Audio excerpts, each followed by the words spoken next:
Hello, hello, hello, hello, hello. Good morning. This is Dr. P. Mark Taylor, and I'm in the Harvard Library virtually. Whoa. Okay. Hi. You're doing great in this class so far. The discussions are full and rich, and you're really getting the ideas out.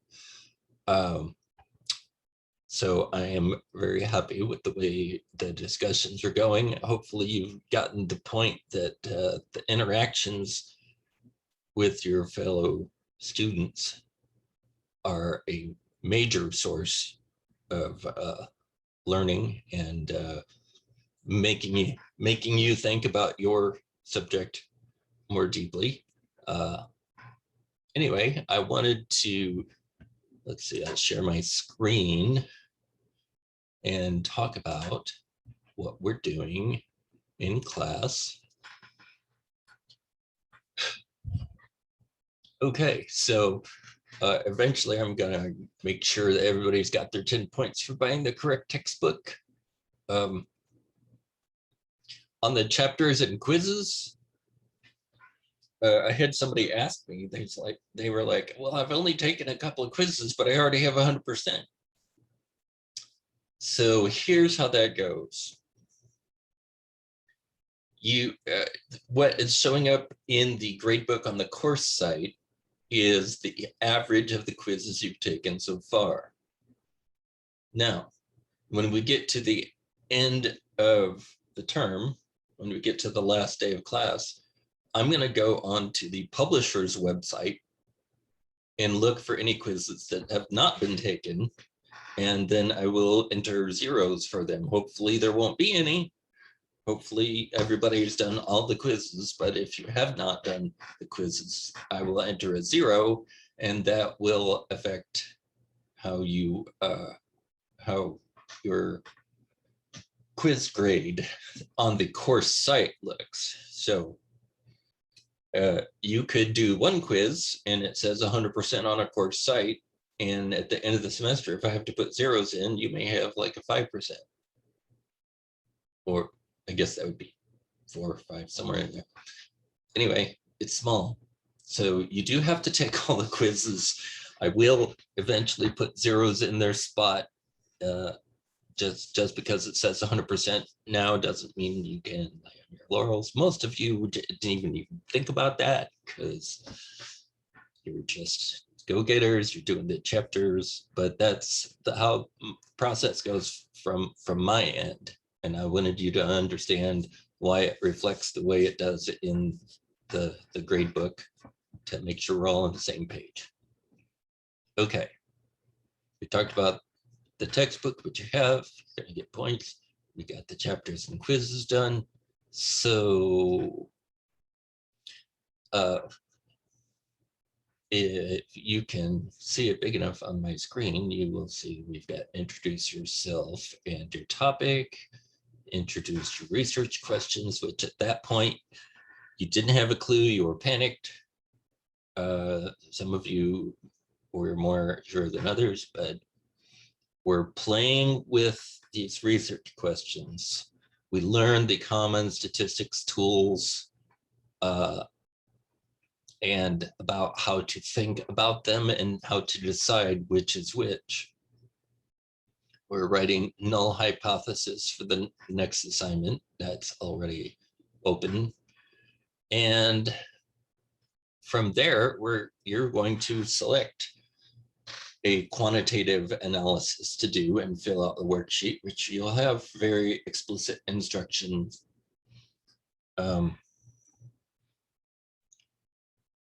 Tomorrow, it opens up on, it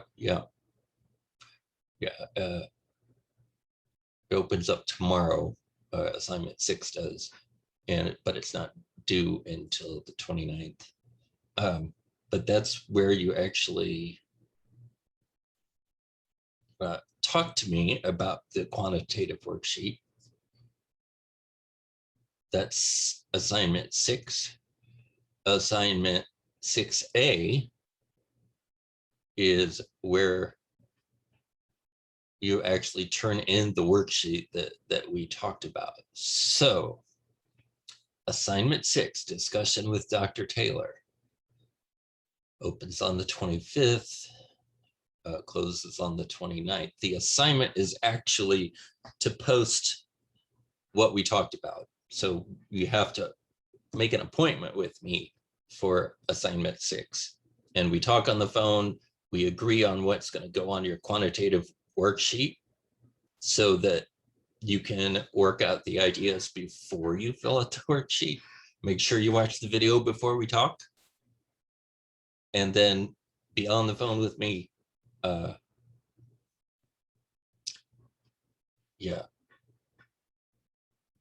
Be on the phone with me, and we will talk about it, and you fill it out. And you'll notice that the quantitative worksheet is worth 50 points, which is a whole lot more than any one discussion. It's worth half as much as the chapters.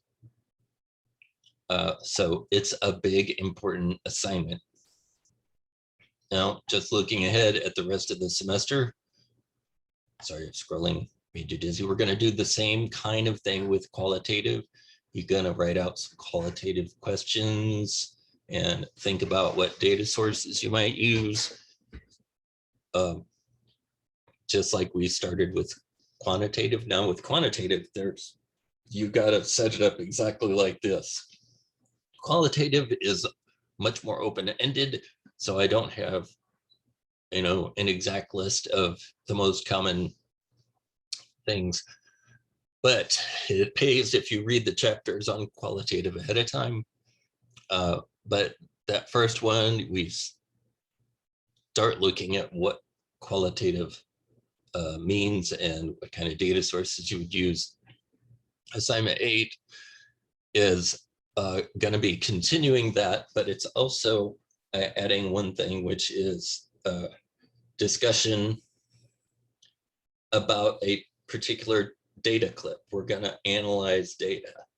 Now, in quantitative, you didn't have to analyze data because computers do that for you. When you go, if you do a quantitative research, I can help guide you through. There's videos on the web of how to use software to run the data. Qualitative, it takes a lot more hands-on instruction. And so we're going to do a lesson on how to handle qualitative data, starting with data and moving towards answers. Then assignment 9 is a Zoom meeting. Okay, so we did a phone call with Dr. Taylor for assignment 6 and talked about quantitative analysis. And assignment 9, we're meeting via Zoom, another thing that you will make an appointment for. And you will fill out the qualitative worksheet that's corresponding, equivalent, but very different because it's qualitative. And assignments 10 and 11, I'm going to open those relatively early. I'm going to change the dates actually to make them available earlier, because you will actually, it's just reading quantitative and qualitative research and having having a critique party. You sit back, you read the research assigned, and you say what you think, and you talk about the technical stuff. We'll go over the details, but you're going to know at least enough to get started on critiquing quantitative and qualitative research, so that when you go to do your research, you'll have a clue as to what people are looking at. That's the plan. So by the end of this semester, we've talked about research in general, the quantitative, the qualitative. So obviously the course can't teach you everything that you need to know about research to be an expert researcher. The point of this class is to give you enough background to have you know where to start, what questions to ask, and how to learn in a deeper sense the actual nuts and bolts, so that we can get you started. And then I am with you. Just to be clear, I must say it again. I am with you. I am on your committee as the methodologist. So I'll be continuing to teach you research methods throughout the school year. So until you're done with your dissertation, until you are a doctor, I am here with you to continue the learning from this class. So if you don't feel like an expert in research and at the end of this class, it's not a surprise. I'm telling you now, you'll know enough to get started, and you'll know better, and probably most importantly, what you want to do.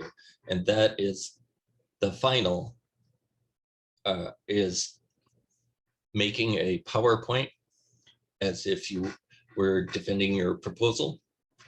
And I've got a formal PowerPoint format for that.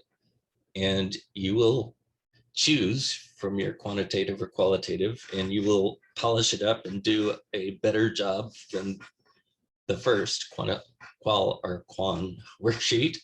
And so you'll finish up the course with a really strong idea of what you want to do and how you want to do it in your dissertation. It'll still be worked on by committee, but you will, led by your chair and informed by your committee, but you'll walk out of this class with a very solid ground to walk through the next several months of your life until you become doctor. So that's the plan. That's where we're at. Today I am grading assignment 4. I spent all yesterday with grandkid, so I'm grading assignment 4 today and starting in on those who have already posted assignment 5. And as always, if you have questions, you can text me. If you think I have missed some of your comments and not given you enough credit on a previous assignment that I've graded, you just text me and say, hey, could you take another look? I think I earned more points. Very few of you are in this situation. Most of you have 10s by now on the prior assignments, but I just want you to know that I'm open to looking again if you think you earned more points. All right, I'm gonna drink my coffee, which you can kind of see, it's books now. Wait, it's coffee. All right, I just love that part. I do want to hear from you. And by the way, I'm going to Florida and I'm bringing my computer and I'm gonna work through it. Of course, I'm getting paid for it. So those of you going on vacation, I've heard from several people, and we talked about how to work around it and through it, so that you can enjoy your time and still get the work done in the class in a significant, timely way that still helps out your classmates. So, all right, go get more coffee, and I will see you on the interweb. As soon as I end the class.